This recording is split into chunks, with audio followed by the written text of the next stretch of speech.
we've got $3,600 a month sister and $2,500 a month sister. Now, we already gave it away.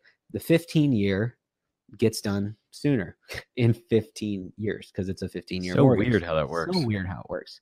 So sister 2 stair steps down over twice as long of a period. So she gets down to 0 over 30 years. So obviously sister 1 is done faster. So if your primary and only goal with no other concern for any other elements was to get done with a mortgage as soon as fast as possible, then yeah, maybe it might make sense to do a 15.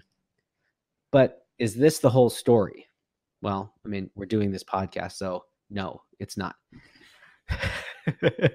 Here's the rest of the story. Sister 2 has that lower payment. So if we're really going to compare apples to apples, we have to say, well, if $3,680 was the total amount that they both had available, sister 1 with a 15-year mortgage is putting it all to the mortgage. What does sister 2 do with that $1,123 a month? Well, she can save it. She can put it somewhere on her balance sheet or in some kind of rate of return and grow a balance over time. So for this example, I gave her a 6% annual rate of return, kind of moderate, middle of the road, pretty good portfolio, but nothing crazy. And what does that do for her? Well, that means that in the background, not only is she inching down the balance of a mortgage, she's also compounding some growth in an investment account at the same time. So, which is so key because no matter how you slice a mortgage or how efficient it is, it's always simple interest. Yes. And when you're investing and growing money, it's compound interest. Mm-hmm. So sister 1 with a 15-year mortgage gets to do that as well with all the money that she saved from her mortgage payment starting in year 15. So she's saving twice as, not twice as much, but that higher amount, the full amount, $3,680 to her mortgage, that she finished with her mortgage to her investment account from year 15 and onward, as you can see on the top. But if anyone has shown you a power of starting early example, it's a powerful force to be compounding money 15 years earlier. So let's see where that leaves both of them. So at year 15, let's do a progress check first. So sister 1 with the 15-year mortgage has a house and has a mortgage balance of 0.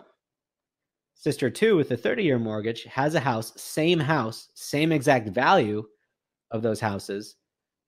She has a mortgage with a balance of $332,000, but she also has investment assets of $328,000.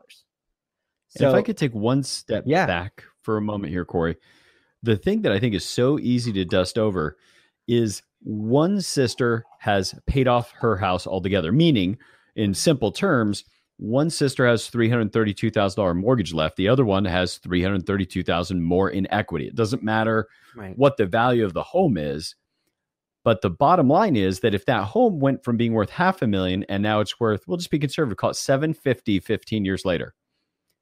If it's worth $750,000 15 years later, there was 0 rate of return on the extra money that's locked up in home equity for sister 2 because the home appreciates at exactly the same rate regardless of the level of equity. This is a clip to our weekly podcast, so if you like this content, hit subscribe, hit the notification bell, and go over to your favorite podcast app and subscribe to Sound Financial Bites so you can get our full weekly show.